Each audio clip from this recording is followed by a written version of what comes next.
We'll be getting ready to go live with Jim Landers in just a minute. If you have, we're going to get ready to put this also on YouTube. We'll be starting at 4 p.m. Central Time. It's in about little about 20 minutes or so. So I'm going to have our screen on so you can see what we're doing. We're going to be talking about shutter speed mastery. So if you want to, you can get the Zoom link on your FineWorks newsletter, or you can go ahead and log on to your FineWorks dashboard and see a thing there. Let me see if James has updated that with our, I'll share my screen here with you guys.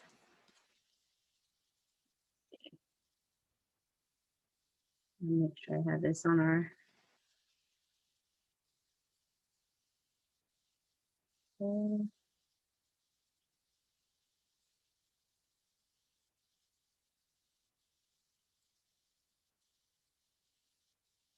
Take a look at our playlist there. Make sure we are all there. Tuesday.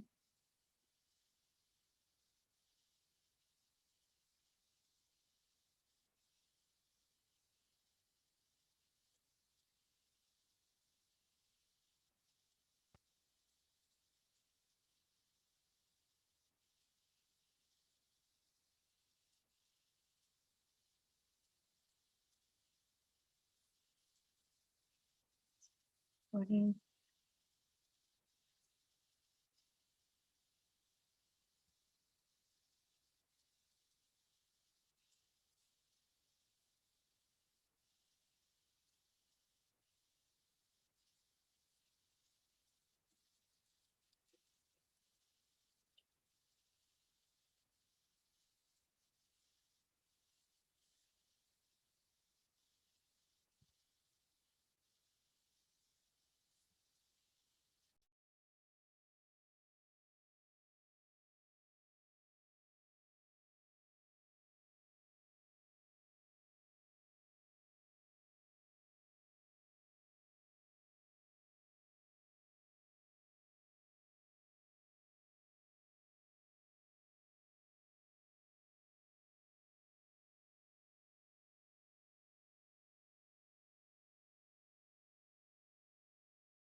We'll be starting shortly, guys. So those of you joining on YouTube, I see we have 2 viewers already joining us.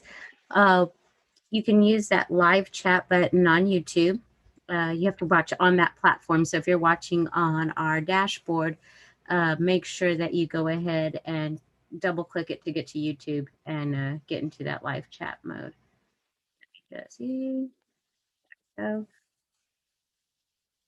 and let me see if okay, James has not added the link onto here yet. He may do that shortly. You can also get to your Zoom link through your newsletter. So just kind of go into your email and look for that Zoom link. Should be on our last newsletter. And we'll get ready to have Jim come on in a few. Let me see here.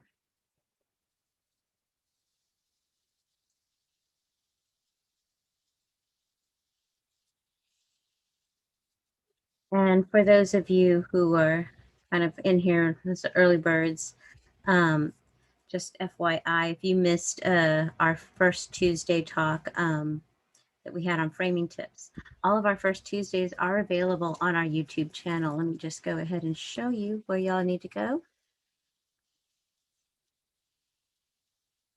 Let me hop in there. I should be on my final works.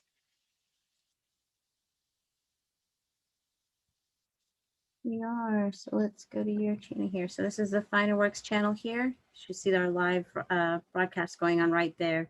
It's also in our different things. But if you go to our playlist here, guys, we do have our first Tuesdays right here. First Thursdays photo tips monthly are also here.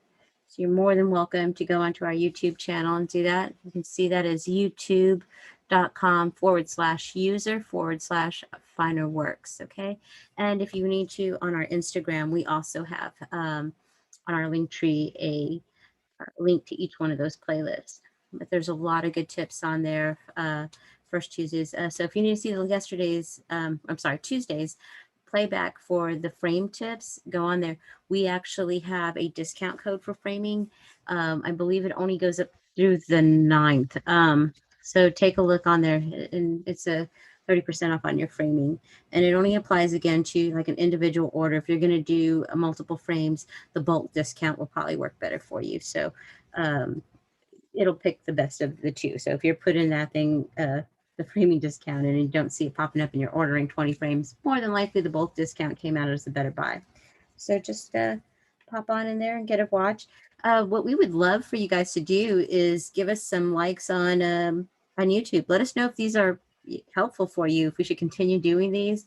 Any of your comments there or would be, greatly appreciated. We do this, a lot of things on y'all's feedback. If y'all have anything y'all want to see, go ahead and send those to me at melissa@finerworks.com and let me know what you want us to do on our YouTube things for some of the live talks, something that you'd like to participate that sometimes our site, it's easier to walk you guys through it. I hope you guys get to watch the frame tips from Tuesday, because we walked everyone through at the end on making a deckled edge float frame.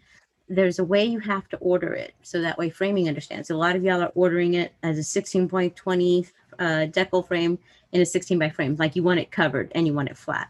So to float it, there is a specific way to order it. So make sure to watch last Tuesdays to see that. And I think I'm going to take it out in a little bit, and I'll make a quick video probably to add it to a couple of our social platforms, because it's a really useful tip is to make that order.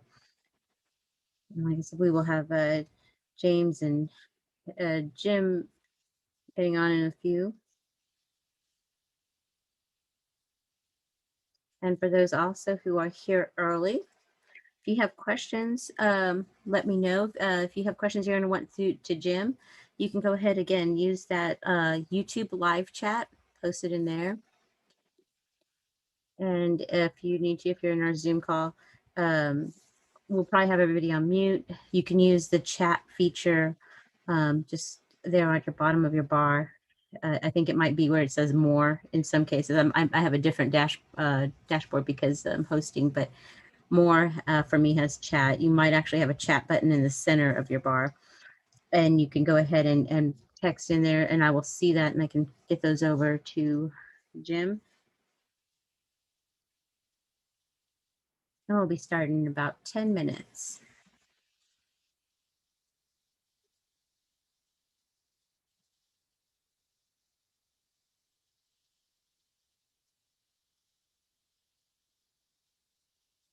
And I'm just going to make sure he has a link for that.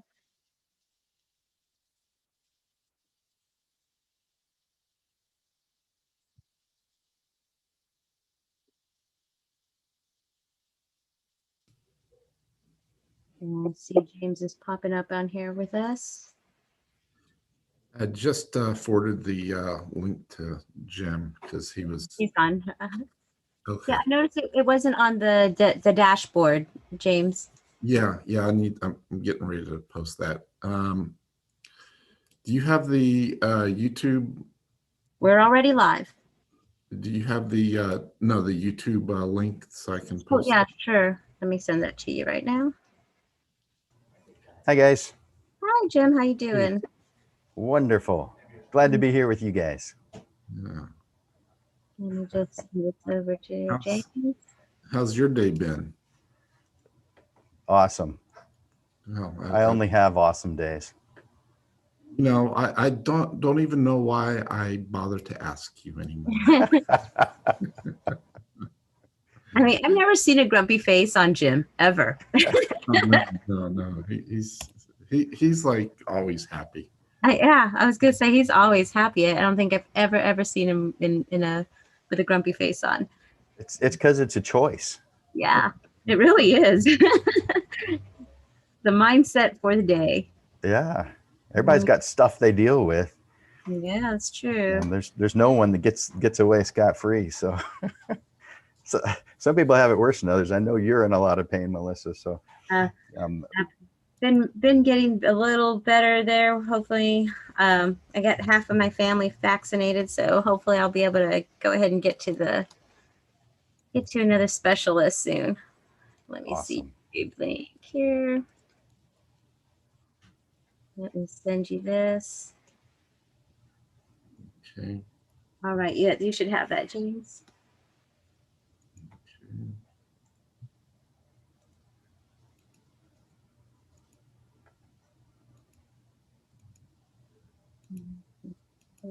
This all in here. I'm gonna go ahead and turn off waiting room. We'll just let people come in. And we got a few people on our YouTube who are already watching. So we've been kind of going over again for any of the playbacks, guys, for our Photo Tips Monthly. If you just go into youtube.com/users /Finerworks, you'll get to our channel there. And on our playlist, we do have Photo Tips Monthly. This is where all of our Photo Tips Monthly videos are archived at, as well as our first Tuesdays. Remember, give those a like on the YouTube platform and give a comment. We also have, like I said, our first Tuesdays on there. We had our frame tips that, James and I were kind of going over. And we also have a nice discount going on there that ends on the 9th, I believe. Is that right, James? Is that expiration on the 9th? Yeah. And certainly. No. yeah. So if you go ahead and you watch last Tuesday's Photo Tips Monthly, I'm sorry, last Tuesday's Fireworks live chat on framing tips, we actually have a discount code there towards the end. But like I said, if you like it, you like getting the discounts in there, give us a little like up on there. You can also, when you get on here, subscribe to the channel and hit notifications, because then you'll get the notification, even if you forget, like the emails or our social. YouTube will send you a little notify, let you know we're on live and when we have these videos going. And let's see, the link to the YouTube video and the Zoom link is now posted. Let's see. And let's see, and if you're on our Zoom, Jim does have um, the PDF for his presentation. I'm going to go ahead and save that right now. And that way, if you need me to, I can kind of put it back Perfect. up. If you need to. Robin told me to tell you hi. Video and the Zoom link. Okay, so that's working. All right. I want to just give that right here. I'm gonna-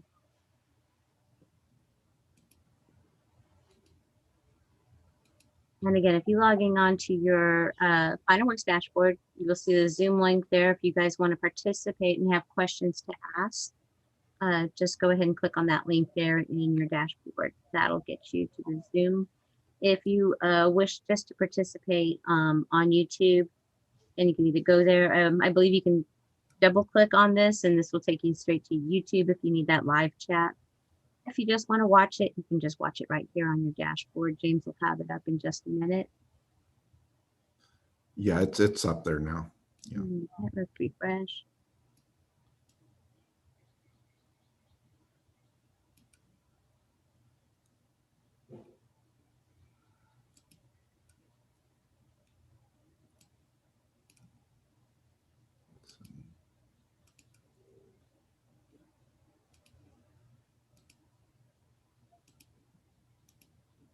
Okay. All right. So people can click on the actual graphic for Okay. shutter speed, and they'll take them to the YouTube channel as well. Okay, great. So, all right, so the embedded video will not be there, right? Now, let's go ahead and I think just forward people the or what do you want the embedded video in there? Or do you want to? I think it's fine. We can let that go up onto YouTube. But Okay. gives people direct access to that live chat button. Okay. So we'll be getting ready here in a second, and I've taken off our, let's see, taken off our What's waiting the room. YouTube address? You can go to youtube.com/. Would you like me to send you the short URL? Yeah. Let me send you that, Jim. Yeah. Thank you. You want that through Facebook Messenger, or do you want that via email? Just in the chat if you want to. Oh, okay, great. Let me give you that.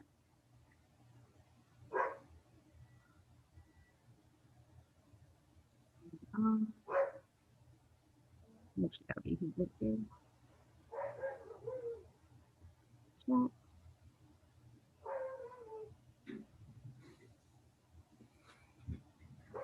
Hi, George. I see you're joining us today. How you doing? I haven't seen you in a while.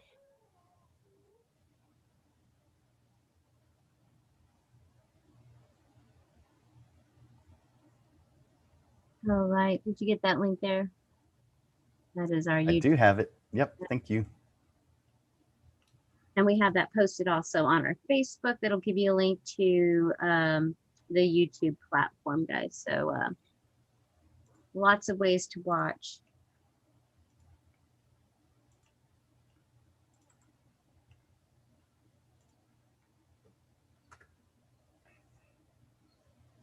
About 2 more minutes. And George, who is joining us there, has his photography on Geo Galleries. Has some really nice stuff up on there. Good. Good. All right. Love this stuff. It's very nice contrast, black and white, architectural stuff, and I've really liked his photography.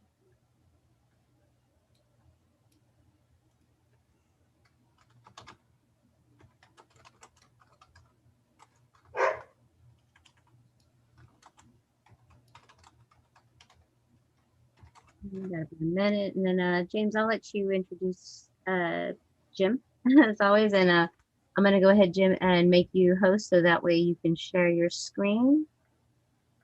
All right. Well, okay. Thank you. Okay. So Today is our first Thursday of the month of March, and every first Thursday at 4 p.m. We offer photo tips monthly with the assistance and co-hosted with Jim Landers of Landers Photography School.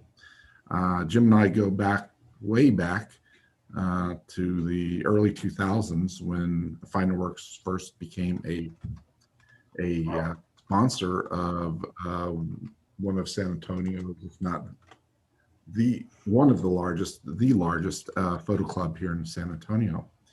And Jim is a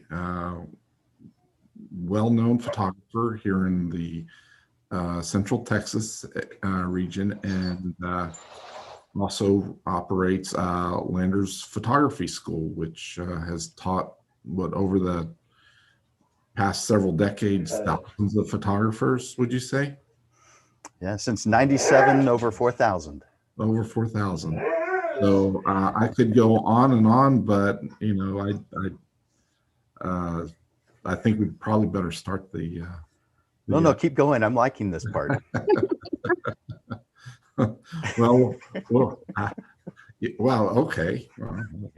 Okay, we don't want to give James too much reel on the talking there. But, you know, there are two Jim Landers. There's just the regular Jim Landers, and then there's the incredible Jim Landers. And that was just talking Depends about on the which one regular you Jim get. Landers. Just wait till I start talking about the incredible Jim Landers. All right. I think Jim's liking that too. What do you call it? And Jim, you might want to go ahead and pin your video. That way it stays on there for people on YouTube. Great. Okay, cool. Well, thank you, Melissa, and thank you, James, for that great introduction. I always appreciate that. I get to start off on a high note because you're saying some really nice things. Some of them are true.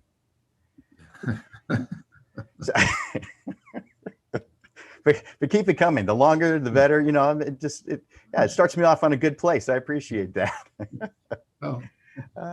Well, there's lots of things that we can talk about in photography, but today we're talking specifically about a really cool tool. One of my favorites.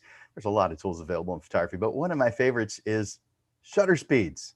Shutter speeds. Now you may think, what an odd one to have as a favorite. I don't know that I really have favorites, but I like something that it's able to do, and that's control time. I don't have control over time as a human. You don't have control over time as a human. Now, you wish you did. There's many times when you wish you did. If you're in traffic, wouldn't you like to be able to press the fast forward button on that traffic? Yeah. If you're in a long line at the grocery store, I don't like lines. I'm line averse. There are times when we wish that we can control time, but there's also those are examples of when we can wish it could go faster. But there's times when we wish it could go slower. Times when we are really enjoying what it is that we're doing. Let's say that you are sitting out on the porch. You've got the best view of the sunset going down, and you're there with friends drinking your favorite adult beverage, whatever that beverage is. Wouldn't you like for that to last just a little bit longer? Yeah. But we don't have control over time. Not as humans. With the camera, though, you have control over time. You get to choose how long the exposure is going to be. Now you may think, well, no, the amount of light is what chooses the length of the exposure. No, you're in control of that. It's a hard concept really to understand, though, because as humans, we see time as linear, as something that just keeps on ticking, keeps on going. What's that Steve Matthews Band song from, I don't know, the 60s, 70s, 80s, a long while back? Time keeps on, is it ticking or slipping into the future? Yeah. Which is it? I think it's ticking. Ticking. Okay. Time keeps on ticking, ticking, ticking into the future. You've heard that song before. And it does. It keeps on going. It doesn't stop. We don't have any control over it, no matter how much we want to, unless we have a tool in front of us that has a whole bunch of tools on it called a camera. And you're not here today if you don't have an idea of what that means. You are excited. You love photography. That's the only reason why you'd be here. But as a photographer, holding a camera in your hands, you have control over shutter speeds, which means you have control over time. I get to choose how long, how much time I collect. Now, every tool in photography has an effect and a side effect. The effect of shutter speeds is amount of light. It's the same exact thing for f-stops, same exact thing for ISO. All three of the light variables, ISO, shutter speeds, aperture, all of them, the effect is amount of light. But the side effect is different on each one. And that's where you get to be really creative. The side effect of shutter speeds is controlling time. A concept that we humans really have to think through because we don't have this kind of control. It doesn't seem like something we have that was even possible to have control over. But with a camera, with your long range, your massive range of options when it comes to the length of time that you can expose an image, you are controlling the amount of time that light is coming through your lens and hitting your image sensor or film. You are in control of that. So if I say it takes 8 seconds to properly expose a photograph of the Alamo, then I'm right. Now I'm going to have to do a couple things to make that happen. I'm going to need neutral density filters, probably more than one. I'll probably have to stack them unless I have a variable neutral density, which reduces the amount of light coming in, because the more time I collect, the more light I collect. I want to collect more time, but when I'm photographing the Alamo on a bright, beautiful, sunny day, like it is right now in beautiful San Antonio, Texas, where it's almost always beautiful, except for 2 weeks ago, but even then it was beautiful. If we're photographing the Alamo on a bright, beautiful, sunny day, and we collect too much time, we will collect too much light, unless we do something to reduce the amount of light coming through our lens. And that tool is called neutral density filters, or variable neutral density filter. You get to choose which one you want. Not part of this class, that's just an aside, just a little extra, a bonus. But when you reduce the amount of light coming through, you have the ability to collect more time and tell a different story. Speaking of telling a different story, I'm going to tell you a story that if you hadn't heard of it before, you're not going to believe it first. But it won't take me very long to prove it. It'll sound outlandish. You ready to hear it? Go for it. Perfect photo of Bigfoot. Go for it. I got that one too, but I've got a different one. Humans are invisible. Let that sink in for just a moment, and I'm going to repeat it. Humans are invisible. And you know it, but you don't know it. Here's how you know it. If you turn off the lights and there are no light leaks, it's dark in the room. Even if there's 10 people in there, will you be able to see a single one of them if there is no light in the room? Now, if everybody's got a cell phone on, okay, you're going to see their faces because of the light. Humans are invisible. We require for other humans to see us. We require a third party because we as humans don't have any illumination. We aren't bright. Now, I'm not talking about mental brightness. We're all bright that way. I'm talking about light. Without it, you cannot be seen by another human. Unless they've got those night goggles on. Okay, maybe then. But with your own eyes, with what you have, you can't see other humans in a situation where there is no light because humans are invisible. It's just how it is. Now you might think, well, okay, that's interesting, but how do I apply this? Well, let's go back to the Alamo that I just mentioned a moment ago. Armed with the knowledge that humans are invisible, and armed with the knowledge that you are in control of time when you are controlling shutter speeds on a camera, you have the ability, the tools available. By the way, you've always had the tools available. You just might not have known how to use them. When you picture the Alamo, and we all do this, whatever it is we're photographing, we have a mental image of what we like. We press the shutter, we look on the back of the camera, and if it's not what it is that we envisioned, we make some changes, which is good. It's awesome. But when you envision the Alamo in your mind, you don't envision the bus that just let off and 47 people walking in front of your camera. That's not the vision you have in your head. Now, I think most of us will stand there and wait for the gap, just holding the camera. They look over, there's a group of people coming by. Now there's a gap. Boom, I got it. Woohoo! That's one way. There's another way. If you could yell at everybody and say, all right, people, I am going to be taking a photograph of the Alamo. I need for you to back away. Yeah, okay, that's another way. But gosh, if you understand photography, if you understand the basics of photography, then you can make them disappear because humans are invisible. If you choose if I chose that it takes, if I am choosing that it takes 8 seconds to photograph the Alamo, I'm going to need neutral density filters to make this happen. But if I say it takes 8 seconds to photograph the Alamo, those people that are walking by,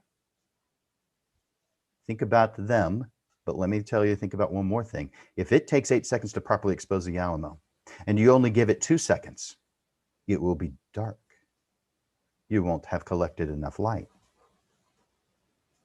But if you properly expose it to the 8 seconds that you have chosen as the correct amount of light, then those people who are walking by, they aren't still for 8 seconds. So therefore, they're not collecting much light at all. In fact, they're not collecting enough to even show up in your photograph. Now, what's one more tool you're going to have in order to do an 8-second long exposure? You're going to need a tripod, because there's no one who's still enough, not even the best surgeon with the most still hand stereotypically, to be able to hold a camera still for that long.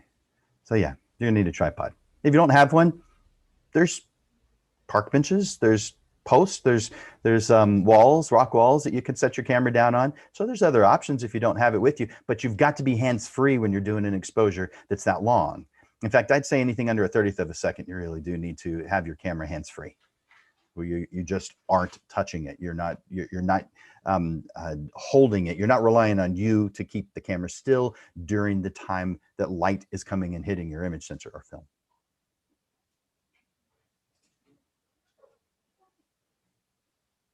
I think you ought to try doing that at some point. Photograph, maybe just in your backyard with your kids or a neighbor. Photograph a tree in the backyard and have someone walk in front, set it for 8 seconds, and notice they don't show up in the photograph at all. Not even a remote slight blur.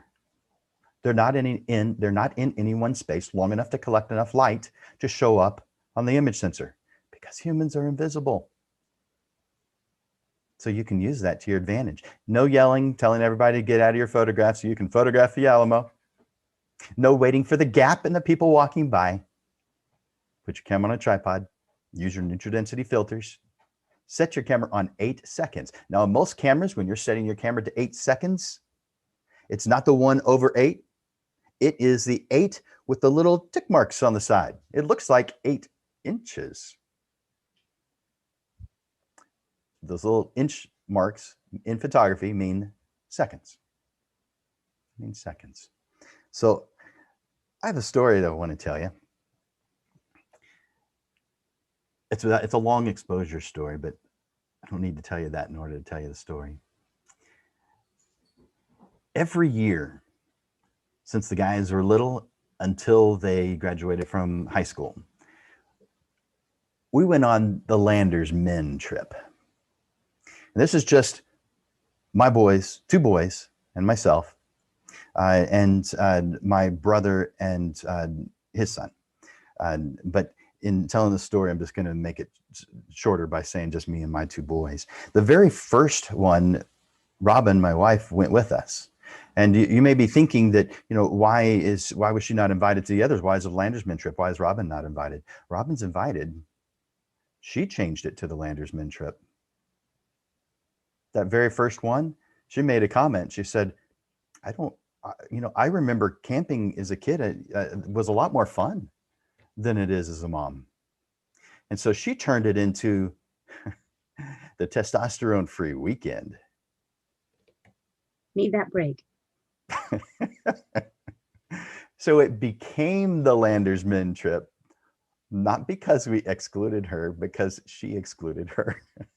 But this particular year, this story that I'm about to tell you, this particular year, by the way, it was always road trips. We would take road trips to just different places where we could just stay at least one night, but usually Friday and Saturday nights. But it'd just be a weekend or a long weekend. Sometimes it's longer than just 2 nights. But we would go someplace where we could drive, stay overnight, and come back. So it was an easy drive. We didn't stay in a hotel, except there was one time where there was some weather issues where we did. But other than that, we would camp. And this particular one, we were going to a lake about 2 hours north of here on 281, Lake Buchanan, which is near Burnett, Texas. Lake Buchanan. And we got online and we reserved our spot about 2-3 weeks out. I think it was about 3 weeks out. And we were kind of surprised because we got what I felt was like the best spot, right on the water, beautiful view, a little bit of distance between the neighbors, that kind of thing. So I thought we got the best spot. And so when we drove up, it didn't look like the spot in the photographs. We weren't by the water. In fact, I didn't even see the water. What the heck? Where's the water? Apparently we didn't get the memo. The lake had gone dry. There hadn't been rain in quite some time. So it was dry. There was no water. Normally there would have been water in that spot that we were looking, but there wasn't any water then. So when you go to the lake, you expect water. But you also expect to have your campfire. Well, if it hasn't been rain in a while, there's going to be a burn ban in effect. And I guess everybody got the memo except one other family that was the next spot over.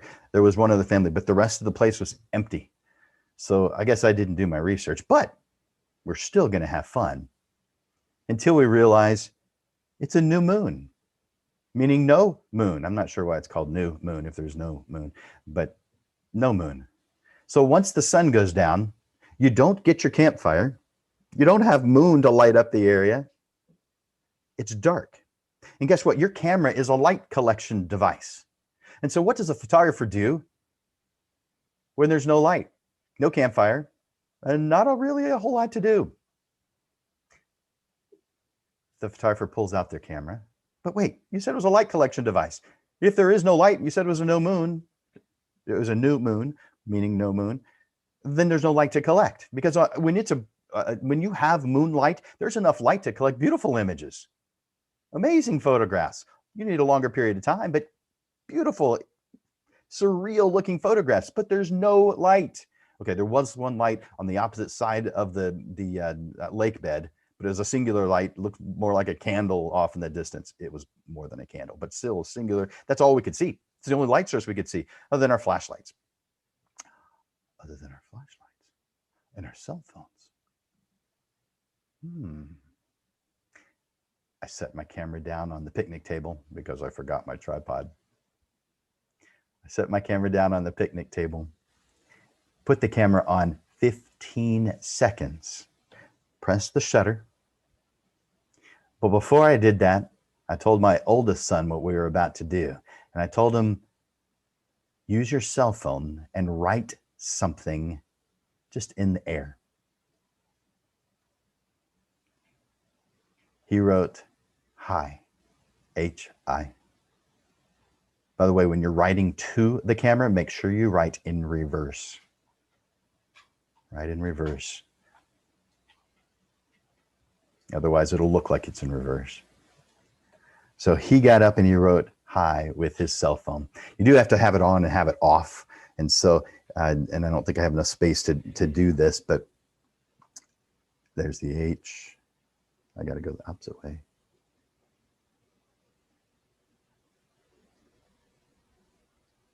Hi. So he wrote that in the air, and it came out perfectly. And then my older son, my younger son, who's not going to get beat by hi, wrote his name in cursive backwards. Let's see, you try that. I was pretty impressed. But this was over a 15-second long exposure. And in that photograph, only the letters were showing. Nothing else. Not the trees, not the ground, not the sky, not the tents. They weren't showing. And so in the next time that Ryan got up, I said, all right, use your flashlight and paint with your flashlight as if it's a paintbrush. Anything that you want to show up in the photograph. And don't paint things that you don't want to show up in the photograph. And so he painted his tent, he painted the trees, and he painted there were three tents actually that we had, but he painted another tent. And in the photograph, you just see the two tents and the trees. You see a little bit of the ground because the light spilled onto it. But for the most part, you just see those three things that he painted. It's really cool. But you do this using shutter speeds. We just chose a long exposure. Now, there were times when he needed to write something that was a little bit longer, because we played with this for an hour or two, and I would increase the exposure to whatever amount of time he needed in order to create the words or whatever it was he was trying to draw with light. But we had fun. That's what photographers do when there's no light, no campfire. They pull out their cameras and they do light drawing. Hopefully you guys have tried that before, but if not, oh, so much fun. One more story before I get down to the details, the nitty gritty of shutter speeds. Something I said a little while ago is humans are invisible. If you choose the right shutter speed, we can also be translucent. You can see through us, that we look like a ghost. You can do this really easily. Put your camera on a tripod or something where it's hands-free. Put your camera on 5 seconds. Do this in your home. Put your camera on 5 seconds on the shutter priority mode. So on a Nikon, that'll be an S. For a Canon, that's a TV. And most cameras, it's an S for shutter speed. So put it on the shutter priority where it's choosing the S up for you. And have either yourself or someone sit or stand there for, of that I want it to be a 5 second long exposure. Of that 5 seconds, count 1001, 1002. And then if you're sitting, just get up nice and evenly and move out of the subject. You don't need out of the scene. You don't need to do this quickly. So again, camera is in a place where it can be hands-free. Ideally, that's a tripod. Set at 5 seconds in the shutter priority mode. Either you or someone is in the photograph, and you're there for 2 of the 5 seconds. When I was doing this in the classroom, what I like to do is sit. I had a stool that was in the front of the classroom, and I would sit on my stool, and I would have one of the students do this. And I tried to make it where all the students do this, but everybody presses the shutter at a different time. And so I just had one do it and everybody else look at that person's photograph. And so they'd set it at 5 seconds, shutter priority, an ISO based on the amount of light in the room. So 100, 200, 400, whatever is appropriate. And what does that mean? It depends on how much light is in the room. The more light, the lower that number of ISO. The less light, the higher that number ISO has to be. The problem with higher ISOs is they start looking like junk once they get too high. That's just bonus. That's not part of today. Camera is set for 5 seconds. Shutter is pressed. If I'm sitting there on that stool in my mind, I'm counting 1001, 1002, and then I just get up. I walk around the tables where they're sitting, and I come around to look at the photograph. And oddly enough, no one even comments that I have moved during the exposure. I'm not sure if they're not paying attention or if they're so interested in looking at that photograph that comes up on the screen on the back of the camera, that little LCD screen, which I call confidence. I call the screen on the back of the camera confidence because I'm calling it like it is. What does it give you? Confidence. If you had a film camera, are you sure that person's eyes were open? I call it confidence, because that's what it gives you. I'm walking around and I'm looking at that photograph with them. And at the time when it pops up, I look like a ghost. I'm see-through because I was only there 2 of the 5 seconds. That means what was behind me was visible or was receiving or collecting light for 3 of those 5 seconds. And by the way, what was behind me was a dry erase board. And before I sat down, I wrote the word "what" with a question mark behind me where the students couldn't see it until the image came up because they could see through me. I was only collecting light for 2 seconds. What was behind me was collecting light for 3. So therefore I'm see-through. I'm a ghost. What? That sound like fun? If you guys haven't tried that, try it. You're gonna freak somebody out though, but do it anyway. It's fun. Maybe you want to wait till Halloween. Do it on Halloween night if you've got kids or grandkids. It's so much fun. All right. So for those of you that have the handout, it's just a 2-page handout. By the way, when I do this in class, I have a 4-page handout, but the one in class is a 2-hour session, and this is about a 1-hour session approximately. So therefore, I've reduced a little bit of it and just gotten down to the real specific parts that we really need to know, really need to be aware of. And so I want you to, if you have that handout, I want you to take a look at it. The shutter speed mastery handout, and on the top of it, you'll see a photograph. In fact, I'll just share my screen and show you just in case you don't have that. Share screen. And here's the handout. And does that look small to you? No, we're Make just it bigger. still waiting for it to pop up here. Okay. There When it pops up, let me know. And yeah, you can increase that a little bit if you'd like. all right. View. Zoom. Hopefully I'll put it up to about 200%. I think that'll do the trick. Yeah. Now we're talking.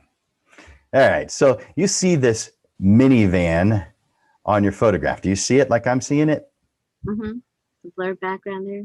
You got it. The minivan itself is clear enough where you can read what's printed on it. So it's not just any minivan. This is a minivan for hire. And it says Star Cab. It has a phone number. It has a sticker on it. It has, well, it has a sticker that you can't read because it's too small. And it has a guy driving. You can see him looking out. You can see he's got his sunglasses on. So the minivan is relatively still. The wheels are in motion. But something else that's kind of odd. The things behind it are in motion. I'm going to talk about how we do that in just a little while. Interesting. So you heard this first part of it, but one thing you may not have is we experience life at 1/24th of a second. That's our human shutter speed. That means everything you understand about time is based on one shutter speed. Aren't you glad you're not limited to that when you're using your camera? Limited. Our camera has a whole lot more options than we do when it comes to shutter speeds. And because of the ability to control your shutter speeds, you have the ability to create stories that you can't see with your own eyes. If you have that handout, you can read that on your own. I'm not going to read everything that's there. Let me define shutter speed real quick. A simple definition I'm going to share with you mine is time value. When you look at a Canon camera, instead of S in the program modes, it'll say TV. By the way, there are 3 program modes. One is called program mode, and it's just a P. And then the other shutter priority and aperture priority. But Canon calls them time value and aperture value. Time value. That's kind of like what I call that LCD screen on the back of your camera. I'm calling it like it is. Well, Canon is calling it like it is. Time value. That's what shutter speeds are. Time value. The period of time that the imaging plane is being exposed to light. Now, when I say imaging plane, that covers both digital and film. Imaging plane. My definition of shutter speed. And you can see it right here. A summary of the period of time that light hits the image sensor or imaging plane or film. But it's the summary of that period of time. It could be a real short period of time. It could be a long period of time. But it is a summary of that period of time that you've chosen because you're in control of that. Again, some of us think that the amount of light in the environment is in control.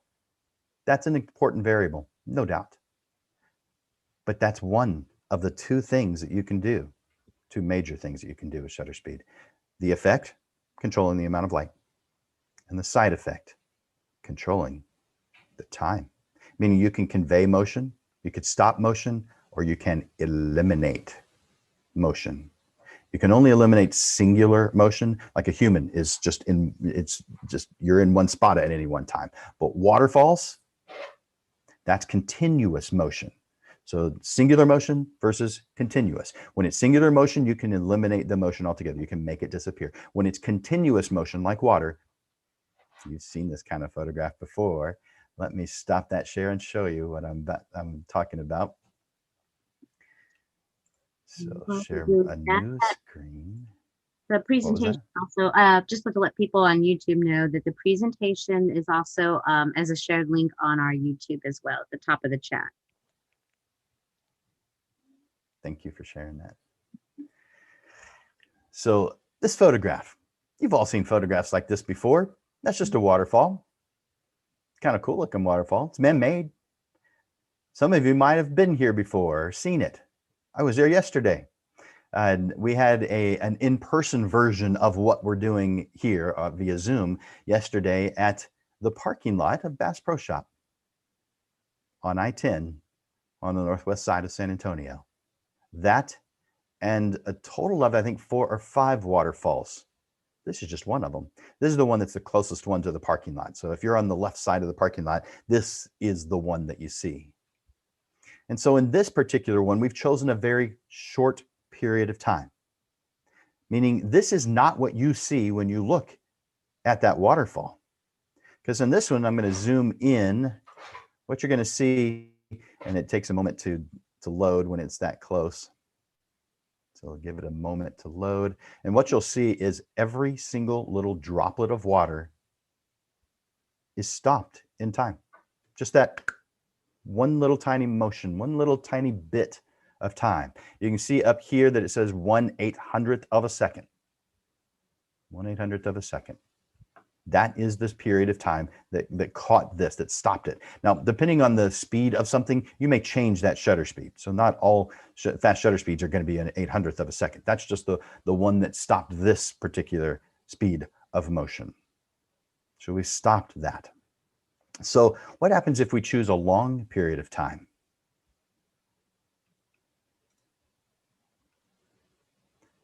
Watch what changes. The only thing that changes is how the water looks. Again, something you don't have control over as a human. Now, you may have a preference on which one of those you like. Either the one where you stopped the motion or the one where you have conveyed it. It doesn't matter which one you choose. It's right because it's what you like. I think a lot of people choose this one though. This exposure was 2/5 of a second, a short period of time relative to the one I showed you previously at 1/800th of a second. I got to make sure I have enough zeros. And 1/800th of a second was the previous. This one is 2/5 of a second. So therefore, it has a longer period of time to collect motion. Now, it also is collecting more light during that time. This was a bright, beautiful sunny day yesterday morning. So therefore, I needed to use my neutral density filters. But guess what I didn't bring with me? Yeah, you guessed it. I didn't bring my neutral density filters with me. But you know what I did bring with me? My sunglasses. Yep. I put my sunglasses in front of my lens in order to create this image because I was collecting too much light. How you like that hack? So, yeah, this is a longer exposure. This is a short exposure. And I would say do both when you're photographing. Photograph both the longer exposure and the shorter exposure. That way you can just see the difference. Helps you learn, helps you see what it is that you're trying to create. So let me go back to the handout because I want to talk about some of these things specifically. Again, the shutter priority or time value, amount of time and amount of light. You're either stopping motion or you're conveying motion when there is motion. By the way, there's only one reason and one reason only to ever put your camera on the shutter priority mode or the TV mode. There's only one reason. Don't you like it when there's only one reason to use a tool? It makes it simple. That's when you want to control time. If you're not trying to control time, this isn't the right tool to pull out of the photography toolbox. By the way, when I say photography toolbox, I think everybody knows what I mean, but it's just like the tools in a photography toolbox or excuse me, any toolbox, or the tools at a big box store. So Lowe's, Home Depot. There's a lot of tools in that Home Depot, a lot of tools in that Lowe's. When you go in, generally speaking, you don't go in to browse, you go in because there's something specific that you want. And so you pass by a whole bunch of good tools. But let's say you didn't. Let's say every single tool that looked good, you put it in your basket. First of all, I don't think most of us could afford that. Yeah, just give me one of everything. I don't know what I want yet. There's a lot of good stuff in here. I'll take it all. Yeah, not happening. We choose the tool or combination of tools that help us get to the goals that we have, the vision that we have. We as creatives have a vision in our mind. If we want to photograph something, we have a picture in our mind of what it is we were trying to accomplish. And we use whatever tools are appropriate in order to reach that goal. Same thing when you go into Home Depot or Lowe's. You go in and you get the combination of tools that you need. You go pay for it and you go to where you need them. You're going to be using them and you finish, you accomplish your goal. Hopefully you got everything you needed. It's no fun to have to go back because you forgot something. But when it comes to photography, you generally have all the tools available to you on the camera, except when you forget your neutral density filters. That happens. Mm-hmm. I want you to, if you have your camera with you, I want you to pull it out. I want you to put your camera in either manual mode or one of the or the program mode that is for shutter priority. So in the S for most cameras and for Canon and I think it's Fuji. There's two cameras that do it. Maybe it's Lumix. There's two cameras that have the TV, that put TV instead of the S. Everybody's heard of shutter speeds. They may not really understand them or they may understand them very well. But there's only two camera manufacturers that don't put an S there and it's TV on those. And I think those are the only two things you'll ever see that are different. But I want you to put your camera in that mode and I want you to rotate. It's usually with your thumb. I want you to go from one extreme to the other extreme and write down what your slowest shutter speed is, the longest period of time. Write down what that is. And then scroll all the way to the other side and tell me what your shortest period of time is. You'll see usually a 1 over a number, like 1 over 4,000, 1 over 8,000 is usually going to be that shortest period of time. That 1 over just means it's a fraction of a second. You probably already knew that, but just in case, it's fractions. Now, for those of you who are math averse, like I mentioned before, I'm line averse. If you're math averse, you're not going to really like the fact that I just said fractions. I get it. I get it. I'm going to make this easy for you, though. The higher the number when it's a fraction, the shorter the period of time. Kind of like, let's say there were 4 of us in a room. There may be a whole bunch of people outside, but there's 4 of us in a room. And we're sitting at a table that has $1 million at it. and we get to split it. Wait a minute. 8's bigger than 4. Let's go get 4 more people. Yeah, that makes the amount you get smaller. So yes, 8 is bigger, but what do you get out of it? A smaller amount. So that's so that you understand, if you've got 1/4 of a second versus 1/8 of a second, 1/8 of a second gives you less. 1/4 gives you more time.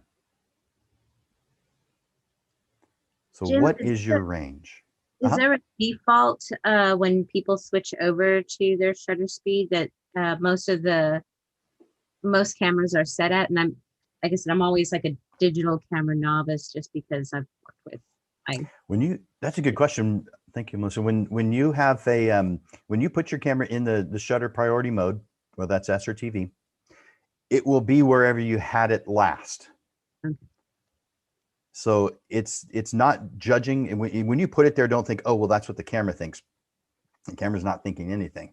By the way, when we think that the camera is thinking, we're giving the camera a whole lot of credit for intelligence it just doesn't have.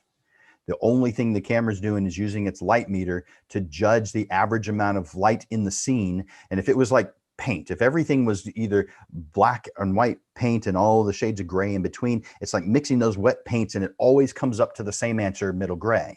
If you're photographing something that's supposed to be bright, it will come out too dark. If you're photographing something that's supposed to be dark, it'll come out too bright because your camera's meter doesn't know what you're photographing. It just knows to average the scene to middle gray. The halfway point between solid black and solid white is middle gray. By the way, it's called 18% gray because that's how much light it reflects. So if you're taking a class or reading something, the formal way of saying middle gray is 18%. But 18%, what does that mean to anybody? I'm calling it middle gray. I think that's what most people call it anyway, middle gray, the halfway point. Your camera's meter is just reading shades of gray. That's all it's doing. It has no understanding whatsoever of color. This is something that humans have a good solid understanding of, assuming you don't have a color deficiency, which some people do. But I think most of us can see in full color. And so therefore we don't really think in shades of gray, but that's the only way your camera's meter works, is by shades of gray. And so if you were to photograph a poinsettia plant, and the poinsettia that is red on top and green on bottom, have you seen, can you picture that in your mind? A lot of people call it a Christmas plant because of those colors, but it's, and you do see them like crazy during Christmas. So red on top, green on bottom. The leaves are solid green, solid red. They do come in white also, but I'm talking about the ones that are solid red, solid green. These are opposites on a color wheel. Red and green are opposites on a color wheel. But oddly enough, when it comes to shades of gray, those are identical shades of gray. They're opposite on the color wheel for us. Mm-hmm. They seem like they'd be really different. But if you photographed in black and white and you had no filters, no colored filters on your lens, then the green and the red will look identical. No difference whatsoever. Pretty fascinating because we don't think that way. Your camera's meter averages the scene to middle gray. And sometimes it gets it right. Maybe 80% of the time it gets it right. But to me, 80% is not good enough. And probably to you guys too, because when it doesn't get, when your camera's meter, you create an image, it looks too bright or too dark, that doesn't make you happy, especially those who are using full auto mode, because then you've got no way to fix the problem. You just in your head think, oh, I guess it just didn't come out. Come on. You're way smarter than your camera is. Let's use some tools and get it right. It's relatively easy, but it's also one of those things, until you know it, it's impossible. Same thing with learning a new piece of software or a new app. At first, it feels hard because you don't know it yet, but after you've been using it for a little while, it just seems easy. And you kind of look back thinking, well, why was I intimidated or scared or have anxiety over that? That was easy. But before you know something, everything seems a little overwhelming. And I understand that this would be in that category. It was for me when I learned it a few years ago.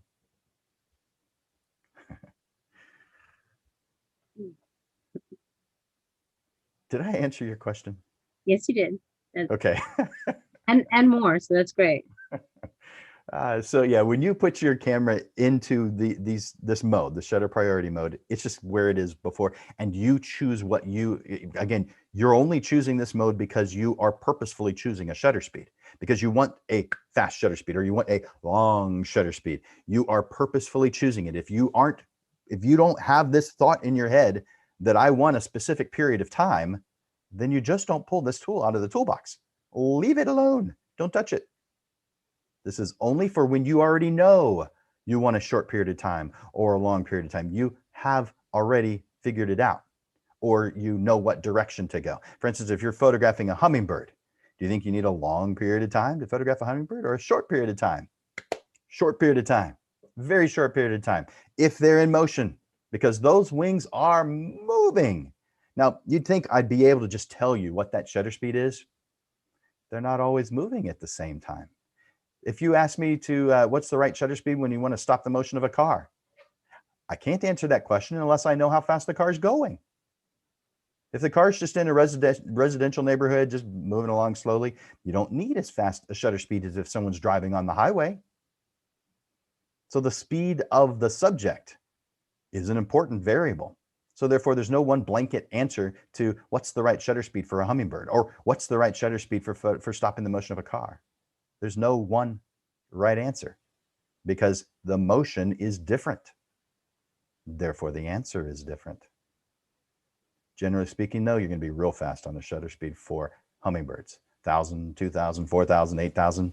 And there's sometimes that's not even fast enough. And for most cameras, they don't go above 8,000th of a second, not unless you spend a little extra on it. So you are choosing. You photograph your subject. If it's got motion, if you accomplished your goal, good, you're done. If you don't, then you tweak it to make it look the way you envisioned it. You make those changes yourself. So of course, some great uses of this tool would be stopping motion, stopping the motion of cars, stopping the motion of people, birds, Ferris wheel. There's lots of different uses for this, anything that moves. So if I'm photographing a diver, someone jumping off of a high dive, and they're doing their spins and twists and all that kind of stuff that they do. By the way, I have photographed one Olympic gold medal Olympic diver named David Bodaya. I don't know if you remember that name. It wasn't that long ago, but it was still a few Olympics back. But David Bodaya won gold in the high dive. I don't remember how high, but it's the high dive. So that was kind of cool meeting him. He's very humble, real good guy. In fact, all the people, almost everybody, there's exceptions, but almost everybody I've met that's in that, best of the best category, whatever it is that they do, they're usually very calm, humble, wonderful people, the opposite of the stereotype that average Joe gives them. It's pretty fascinating to see that. And I have photographed two presidents. They aren't high on themselves. I've photographed CEOs of huge corporations and people that have been sports stars and TV stars and movie stars, and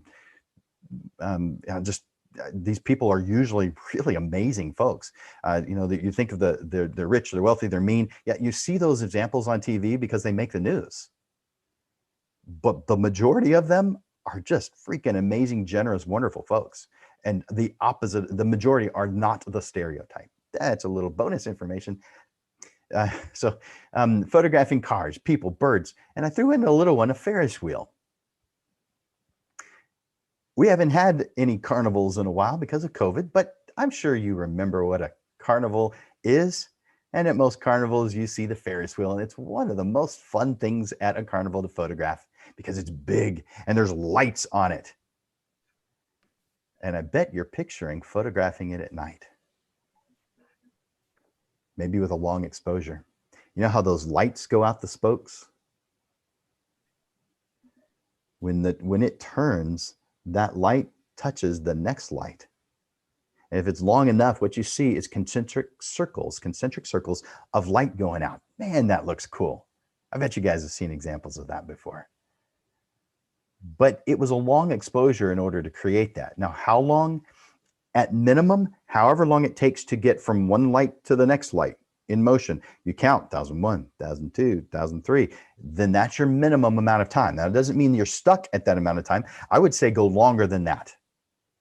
I would say at least double that. So if it takes 3 seconds to get from one spoke to the other, I would say at least 6 seconds. But I'm actually thinking probably more like 12, 10, 12, 15 seconds. I'm thinking more in that range would be the appropriate amount of time.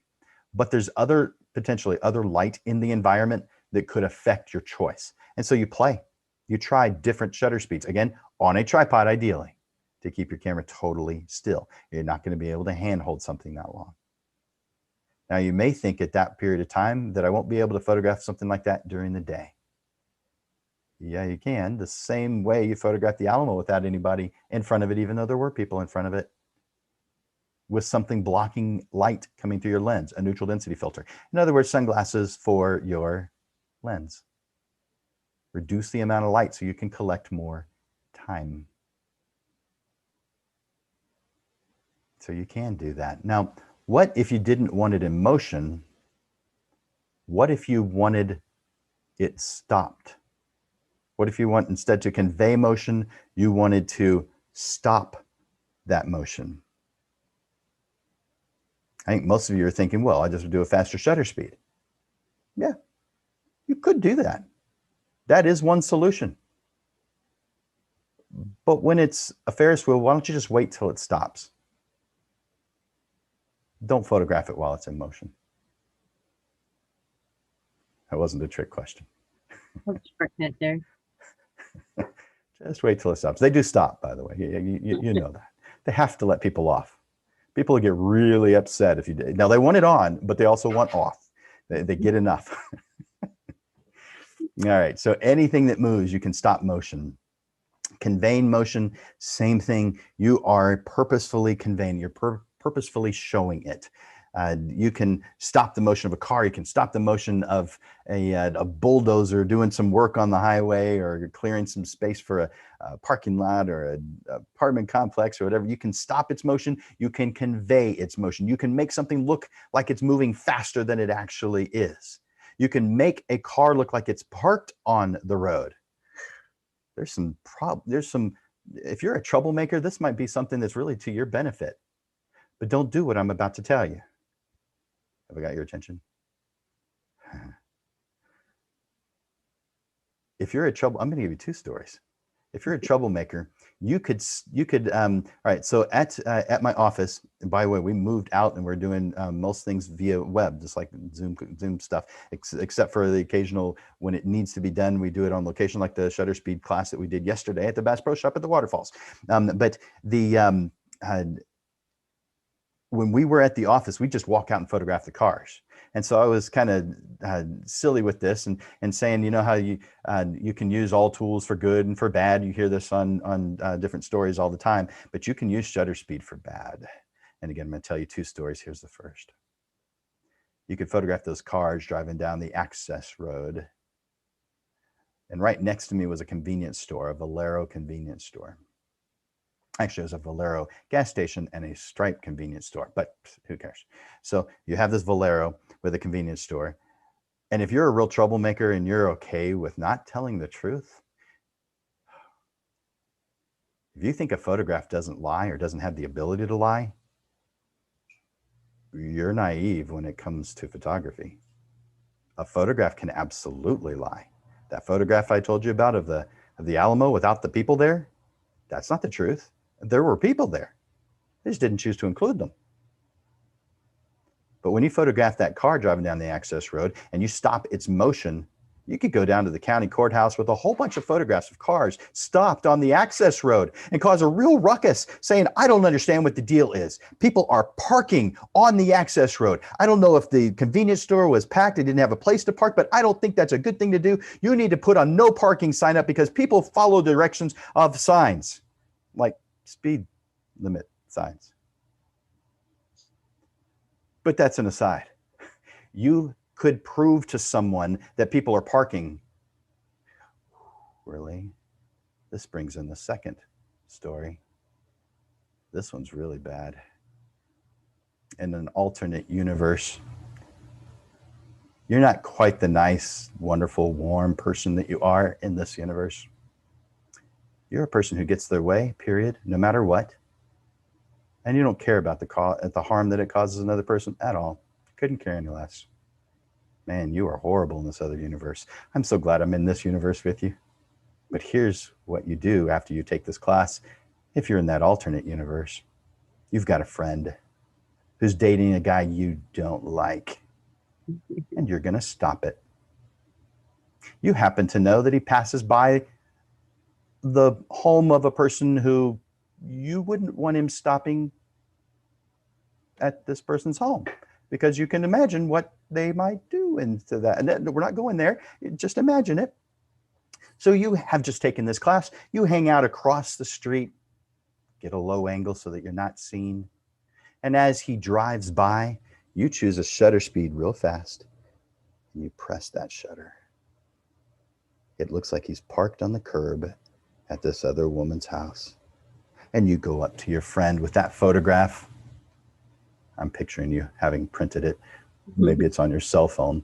But you go up to your friend, and you probably also have just taken a drama class, an acting class. And you go up to that friend and you say, I hate to be the one to tell you this, but your man, oh my gosh, I can't believe I'm telling you, but you have to know. I was in the area. I was stopped to look at the, let's say there's a creek. I was stopped to look at the creek with the ducks on it. And I just happened to see your man coming out of her house. And he walked up to his car. And by the time I got to my camera, he was in the car. You can see him in the car in this picture. He had just gotten in his car. I'm sorry to have to be the one to tell you. Did that photograph just lie? Yeah. You have that kind of power. You can do good with this power, or you can do bad. I shouldn't have told you the bad stuff that you could do. It's kind of like learning a language and learning the bad words. That was for a private investigator, photo tips that are trying to do divorce documentation there. Mm-hmm.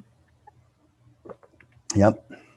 Yeah, photographs can lie. If you see something that is a photograph and you are trusting it, I'm going to tell you don't necessarily trust photographs. And that is even before Photoshop. Yeah. So, I mean, you know what? I'm going to tell you another story. Not as bad as that one. In an alternate universe, you have a job as a photojournalist. And your editor has told you, I want you to fly to this remote location, hang out in the hotel for a couple of days, and I want you to photograph examples of poverty. And I'm not going to name a location, but just imagine an alternate universe that has this location called, I don't know, Neverland, whatever. So you fly over there to NL, and you are in your hotel. You're getting yourself situated like you would anyway in a hotel. And once you've gotten things pretty situated, you go out on the balcony and you just kind of rest and look around at your environment. And just a street away, you see exactly what you're there to create. You're like, I can do my assignment without even leaving my hotel room. Yes, photography is great. You put on your long lens, your telephoto lens, 100, 200, 300, 400, 600, whatever it takes. By the way, if you have a 600 millimeter lens, you've got a good budget. Those things start at about $12,000. I could buy a car with that. Yeah, I guess you could. It'd be a used one.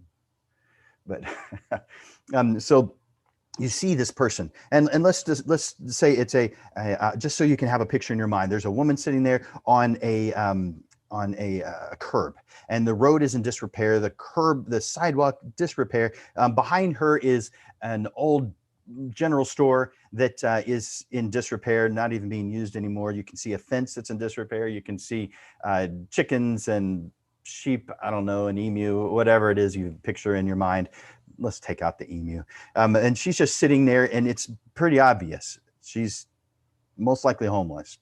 She's sitting in front of this building that, say it's a cinder block, and it's got peeling paint. The roof it's a tin roof, but it's totally rusted. There's tires on top of it to keep it down. This whole story, this whole picture, it fits the description of why you're there. So you pull out that telephoto lens, you zoom in on her, and you get the photograph that you want.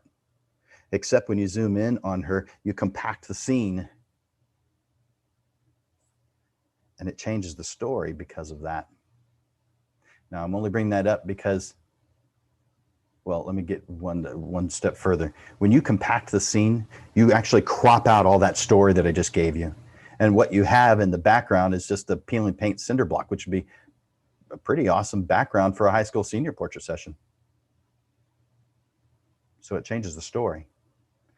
The reason why I'm bringing that up is because photography, when you choose tools, you are creatively choosing how to create this image. So therefore you can make a photograph be whatever creative creation you want it to be. I know people in the art, in the painting art world think that photography isn't, some think that it isn't art because you just press the shutter and you get what you get. Well, that's what happens when you don't understand photography. That's what you do when you use the miracle of technology and put your camera in auto mode. That's what you get. But when you use the over 100,000 combinations of tools you have available on your camera, then that becomes art.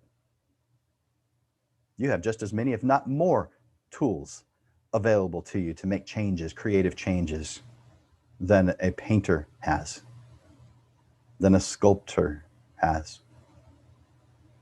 You have way more tools than a sculptor has. You're an artist. And the reason you wouldn't get that, like let's say on a people who, you know, are more on now because of the phone offering so much in pixels, you know, nowadays, but the lens technology on a phone really hasn't done anything. And that's why you won't get pretty much these tools that you would have on a nice camera body, correct? Yeah. If I'm understanding correctly, you're saying basically what's the difference between the two? You wouldn't be able to replicate that with a cell phone because of the lens that's on a cell phone, correct? Yeah. So cell phone is a good tool. It's just incredibly limited compared to a photographer who knows how to use the tools available for 35 millimeter medium format and large format cameras. There's just so many more tools that are available to those who understand the tools. Now, just because a tool's available doesn't mean that you can create better images. So if you've got, you won the lottery and you bought all the best possible digital photography tools you could find, and you go out and you photograph something, and someone with their cell phone who's been using their cell phone for years and they create beautiful photographs with their cell phone. If these two went head to head, chances are the cell phone photographer would win. Mm-hmm. And it's because of knowledge of the tools.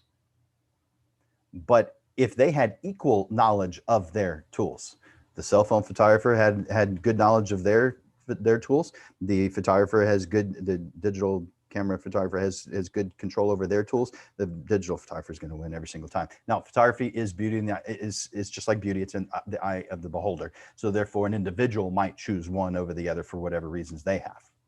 But as far as quality, you have a tiny image sensor for a cell phone. The real estate is much larger for even for a full frame. Even the crop sensor, it's much, much, much larger than a cell phone is. So therefore, you are collecting more information. And the more information you collect, the higher quality it's going to be. And when it comes to pixels, there's some trade-off going on. I don't want to get into those kind of details. Besides, I'm not a technical person when it comes to that anyway, so I wouldn't be the best person to tell you. But there are some things that are going on. There's some pushing and shoving. There's some changes that happen. So just because you've got a higher number of pixels doesn't necessarily mean there's a greater amount of quality. It does imply it though.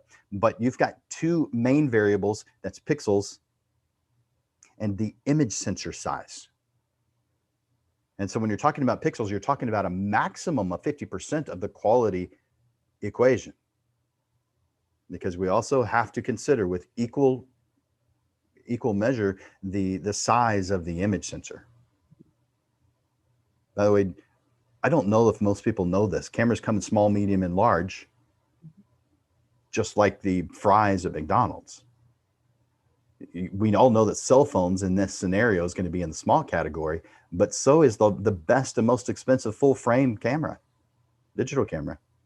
It's still in the small category. It's just one's the smallest of the category and one's the largest of the category. Then you've got medium format and you've got large format. So these are just higher quality, and most people will never even cross paths with these cameras. For the most part, they're specialty and they're definitely more expensive. Mm-hmm. And so if you have a need for them, then you get the tool that you need to do the job. If you don't have a need for them, you may not even know they exist. So they are super cool tools.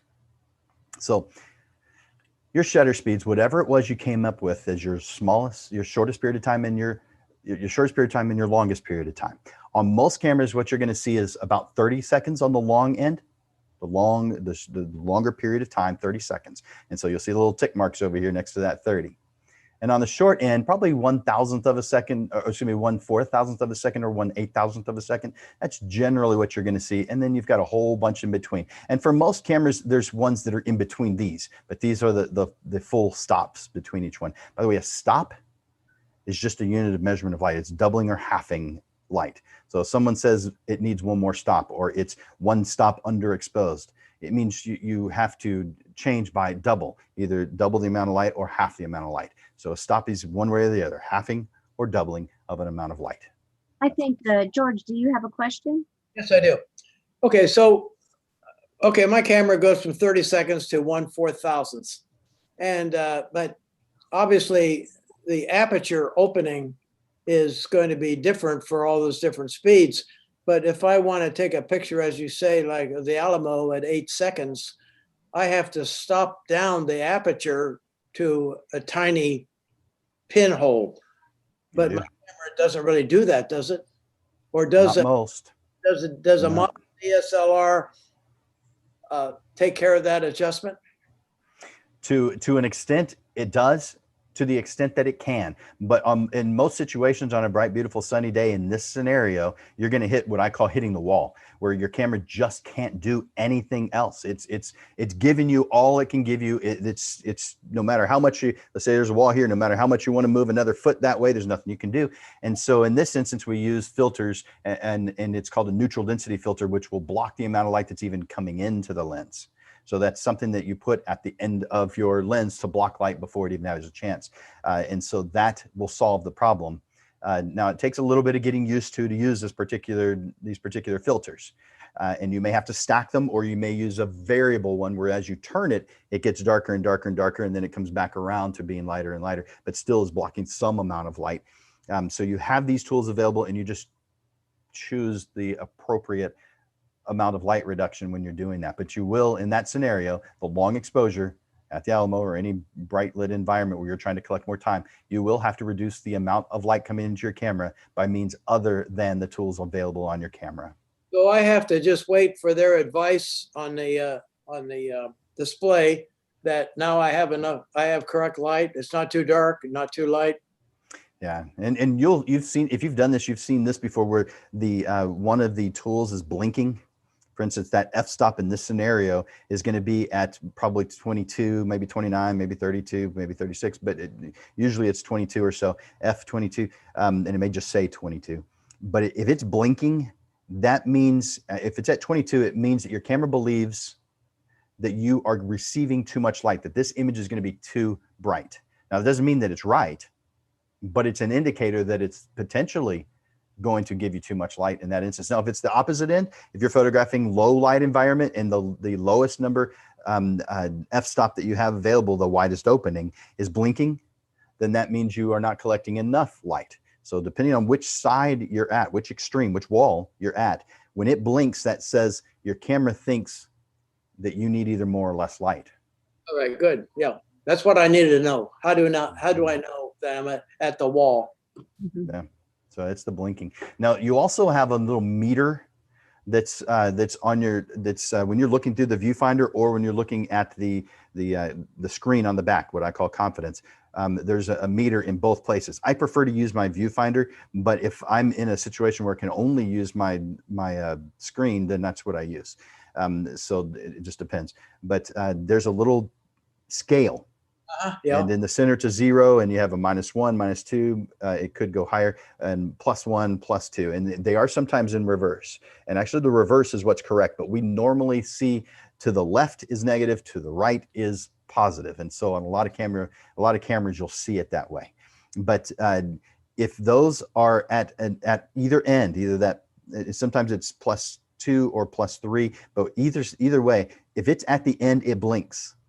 Either side, if it's at the end, if it believes you have not received enough light, or it believes you have got to, you've got too much light. Either way, it blinks on that scale.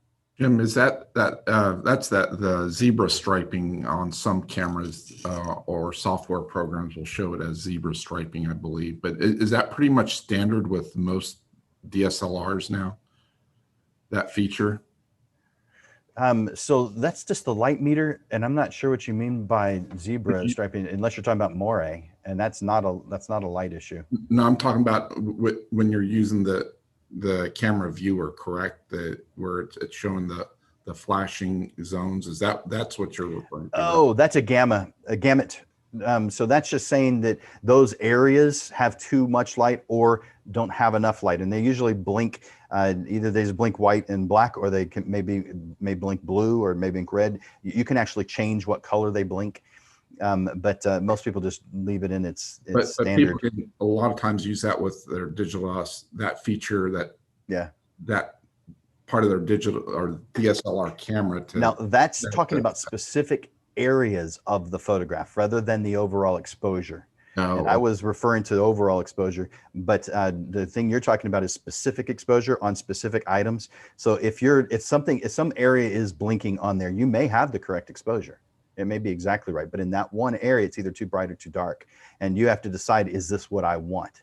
Because you only have a certain range of light that you're able to and it's called dynamic range. You only have a certain range of light. You have the ability to move it, but you only have so much you can do. If it's beyond on either side, that area will blink if you have that turned on, and some cameras either don't have it, and you have the ability to turn it off. There are some variables that you have with that. Okay. But that might be an option if you don't have like a light meter or something.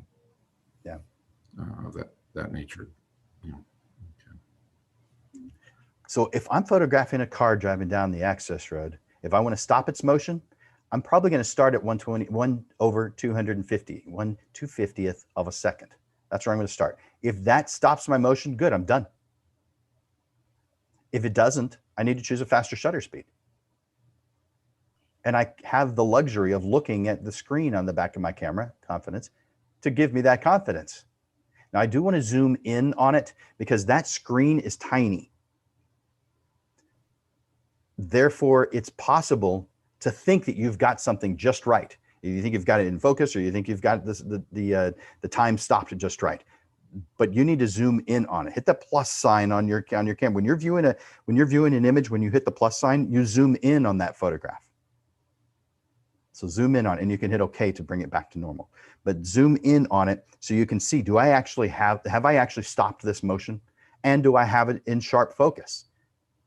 And if I realize I haven't, I have the ability to repeat it. I can do it again. I can fix the problem.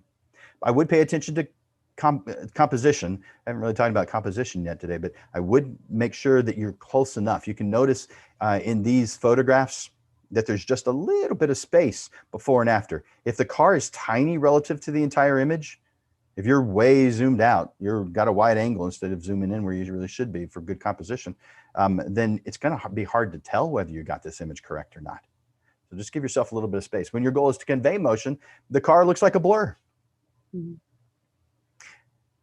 But if you use that same exact shutter speed, in this instance, 1/60th of a second, mm-hmm. and you follow the motion, what you get is what I showed you at the beginning. Mm-hmm. That minivan is still, but the background, which is supposed to be still, in our world, it's still, but it looks like the thing that's in motion, making it say action or in motion. Whereas if I were to just show you a photograph of this truck, you don't know for sure whether there's motion, unless there's some other context clue. You don't know if it was parked or in motion. But when I pan it, while the convey motion at 1/60th of a second definitely indicates motion, I can't even tell what type of car that is. The only thing I can tell is that I'm seeing two wheels and it's maroon. That's That's all.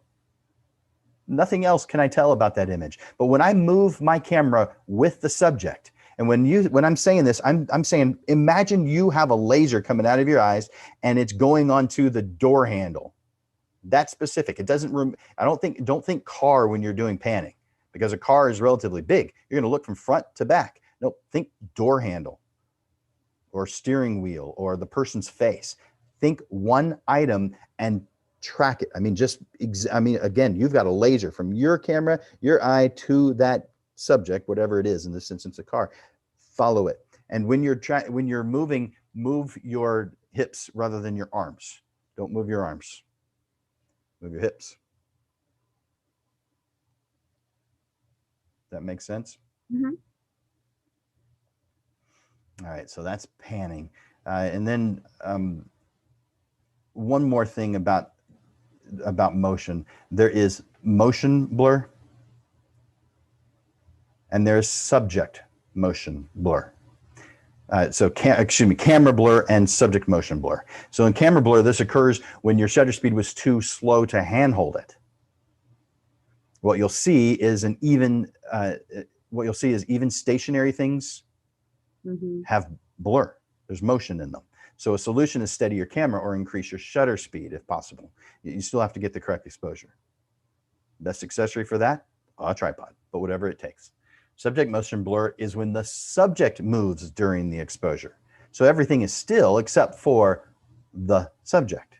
And that's where you could possibly use a panning technique. Now, if your motion has up and down motion, like the motion of a horse has up and down motion, this doesn't work very well because you have, in addition to linear motion, you also have up and down motion. Whereas when you're looking at the image of the car, it has the wheels moving. That's circular motion rather than linear motion. So that's why there's still motion in those wheels, even though that is part of the car.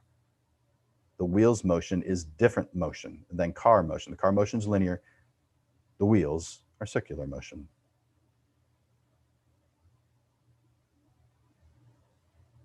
So you can play with the shutter speed. It gets more extreme the slower you get, but you also aren't as accurate the slower you go.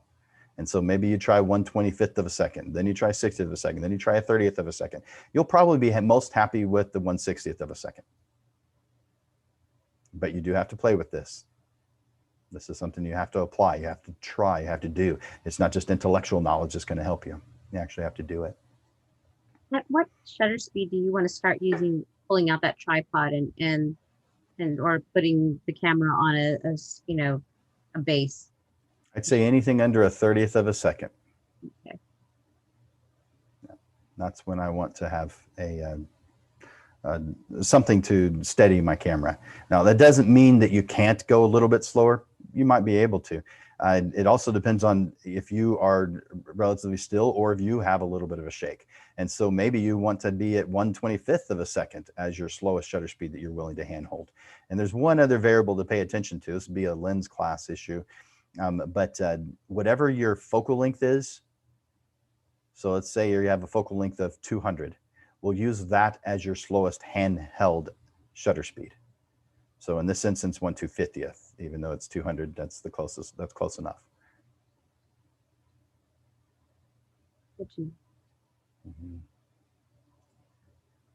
Well, cool. Well, that's what I have brought to the table for shutter speeds. Okay, let's hear it. Your mic is off, so go ahead and unmute yourself. My mic is off? No, George's is. Let me. Oh, okay. It's on me. Oh, I think I might have lost him there. I think he accidentally clicked himself off. Yeah. George, he probably logged back in. Just send me your question and I'll get that over to Jim for you. We got about 10 more minutes left, so I don't know how quickly he'll be able to pop back on. Well, I could share a couple of things that are coming up.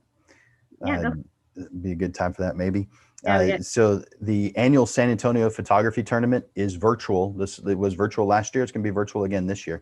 And that means it's not limited to just San Antonians and those who can drive in. So anyone can be at this. The annual San Antonio photography tournament is on October 17th this year. And if you go to my website, In Why fact, don't you, let me why don't you type your stop. website in there and get us to that graphic?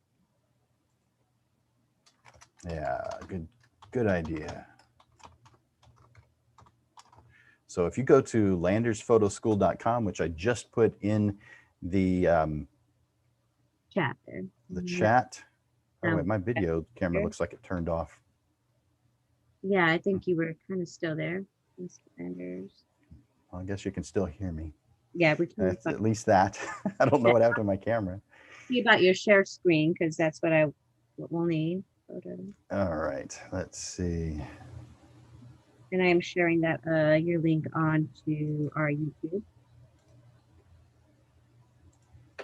There it is. All right, so I'm gonna share my website. So this is Landers Photo School, landersphotography.school.com. I mean, landersphotoschool.com. And when this comes up for the first time, now since I was already here, this has changed. This is a banner that keeps on changing. And so I'm going to go to the banner where it starts and it says upcoming events. So this will show the dates. Ooh, that's the wrong date. It's the 17th. Interesting. Well, anyway, this is where the information is. You just click on view details in order to see the information about that photography event. The other one is the kids version. So that's ages 5 to 15 that happens during the middle of the summer.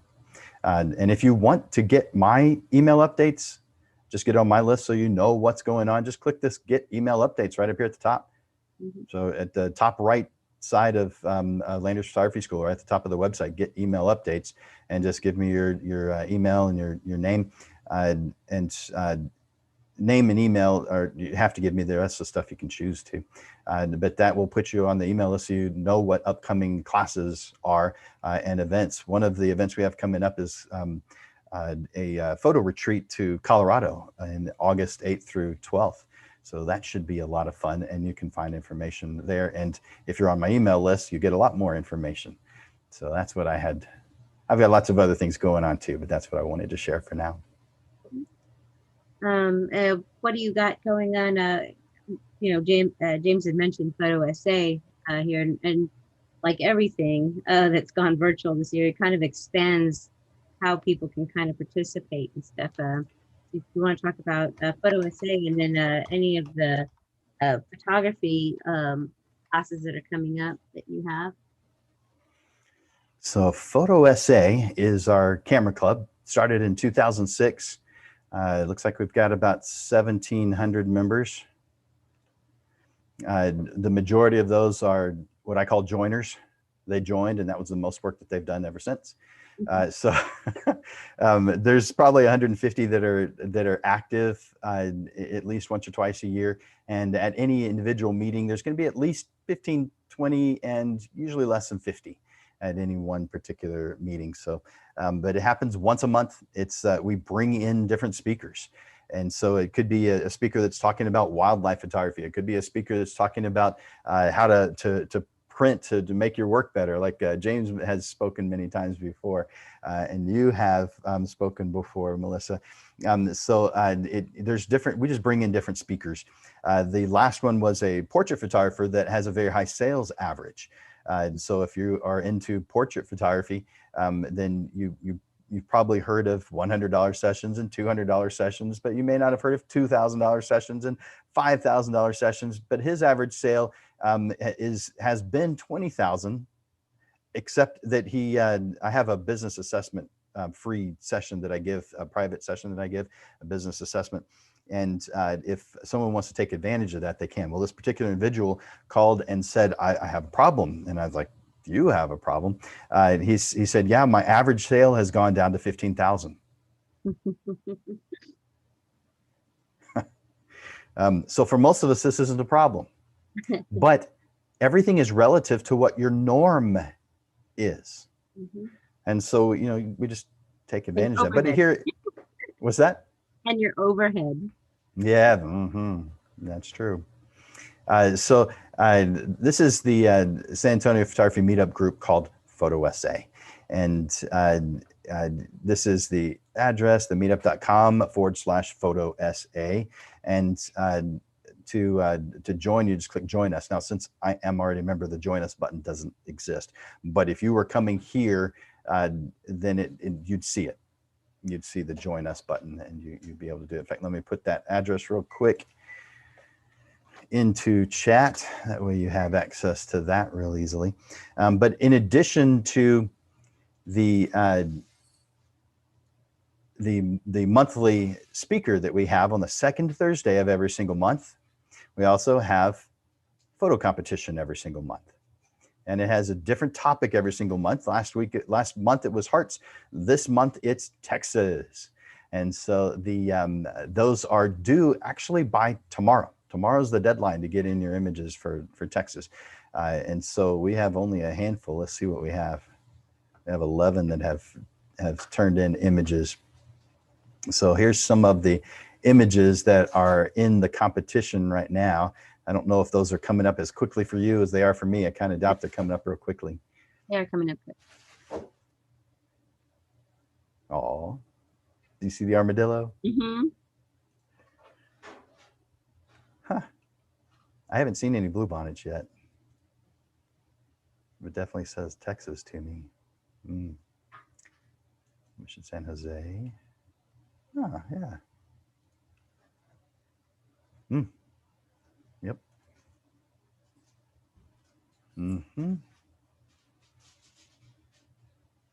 That's cool. Yep. So there's some of the images that have been submitted so far. A lot of people wait till the last minute to submit their images. I don't know why. Maybe they don't want anybody to see their photographs. Everybody's got reasons. But those are some of the photographs that were submitted for this month's competition. And there are prizes. Finerworks donates prizes, and a couple other labs and other entities donate prizes. So it's not just a photo contest, and it's not a popularity contest. The speaker is the judge. So the current speaker does the judging, and well, ideally that's what happens. Sometimes well, it doesn't matter. So the speaker does the judging, and so there's no way to create for the judge because you don't know what the judge likes, what the judge is looking for. And so all the photographs are from your heart, what you feel look good. I'll have to check and see if any of your PhotoSA members have geo galleries. Because some of the photos will look familiar, and I'm like, or some of them look like they should be on prints and stuff. So Steve Rose should be. Okay, I'll have to look. I think he should be one of the geo galleries artists. That's just my opinion. He's a good guy, and he creates beautiful work. Next month we do have I think the next on the list is the 3 ways to make photography pay for your vacation. Ooh, fun one. Want to give a little summary of what you will be talking about? Absolutely. So some of us have plenty of money that we can spend on our vacation. We've saved up, we're ready to go, and others of us, maybe we don't want to use that money for that purpose, or maybe we just don't have it. Well, you can create scenarios where you're doing something related to photography in order to finance that trip. And we've done that in a handful of different ways, but one of them, we went to Colorado one year, and a friend of ours has a rental place there. And you may think, well, you just call your friend and you get a special deal on renting out the place. Well, what we did was we looked at his website and we saw the photographs of the place that were, his sales tools. They weren't very good. They probably did it with their own cell phone. And so I called him and I said, you know what? I want to photograph it was a big house, a 5,200 or 5,500 square foot home. So a big house. I think you could sleep 10 or 12 people. Maybe it was more than that, but it was way bigger than our family of 4. But I offered to photograph the place in exchange for paying for it. And so I gave him my photographs and I did not pay any lodging expenses. By the way, his place rents for $6,000 a week, and I paid $0 for it. I had to get myself there, but my lodging was paid for because of reaching out to someone who had a rental property who wanted better photographs. And so there's one example, but there was another one where we went to Destin, Florida, and we photographed a family while we were there. Maybe you could do 2 or 3, but we'd photograph just one. And the amount that we made on the sales on that covered the cost of our trip. Great. That's a great So I'm tip. going to give you several other examples of that. And there was one time where we went to, we went to Springfield, Missouri, and we rented out a place, an old 5-story, 4-story, I don't know, mansion, the mansion in Elfindale. And we rented out that place, and we had 27 students, and we taught them photography, and that paid for our trip, including the rental of the place. So yeah, there's tons of stuff. And we're going to talk about 3 main ways, and I might give a bonus one, but yeah, that's what we're going to be talking about next month, at Photo Tips Monthly. That'd be great. Well, Jim, as always, thank you so much for giving us your time to do this, WMed. And if anybody wants to try some of those tips that he's doing, and you put them on your Instagram or your social, you can use the hashtag PTM for Photo Tips Monthly homework. And so if you got those and you went like Jim or I kind of look at those, that'd be great. Let's see, I'll let Jim throw me back over control. You can just make me host, and I'll get to end this all out here. But we have if you get a chance, Jim, we try to do a Fresh Friday feature on our GeoGallery artists. And when you were talking about all the great shutter speeds and stuff like that, there was a photographer that we have, Eric Winkler, who goes on vacations, multiple places, and he does that, dreamy look to the waterfalls that he shoots, but he shoots them off of mountains to where the peaks are being hit by the morning sun coming over. And it looks like a gradient filter that he uses, that it kind of gives it, like you said, it gets that, the peaks then they don't give off as much light as they're coming into the camera. And he's still able to slow that shutter speed over. And his stuff just looks really great. Let me see if I have, okay. You give me a post, I could actually probably even show you that. How do I make you host? Just hover over my picture, and there should be a little box with 3 dots, and it'll have a drop down selection there, and you'll just make me host. Galleries, and I'll bring up Eric Winkler's site while you're doing that. I don't see anything under that 3 dots that looks like what you're saying. I see mute, stop video chat, rename, pin, spotlight. Oh, haha, my bad. Make host. Let's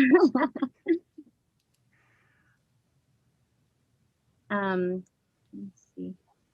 All right. Now come over to Eric's thing here and show that.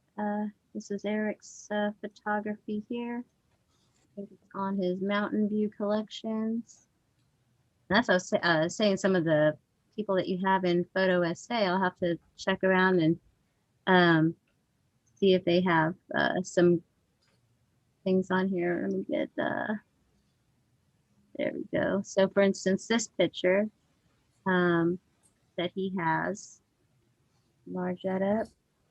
You see how the sun hits the top up there? Mm-hmm. And then, but he still was able to do that nice dreamy look to the cascading water coming down here.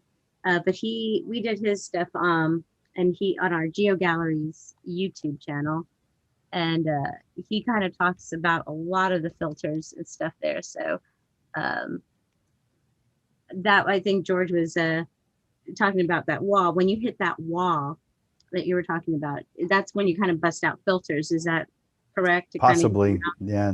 That's a possible tool. And a gradient, a neutral density filter that's a gradient that starts off clear and goes to dark might be the right tool for this. And that is an example that I give. But there's also HDR, high dynamic range, that has the ability to do this, but you'd have to do quite a bit of work in post. And so I definitely would try to do it with the gradient neutral density filter. Yeah. So, like I said, Eric kind of gives it. He does have a lot of post work he does do with those, um, and just him discussing about the filters that he uses were really knowledgeable and stuff like that. I like I said, I get a kick out of hearing from photographers how they're shooting these, and we try to show the setup and stuff that they use as well.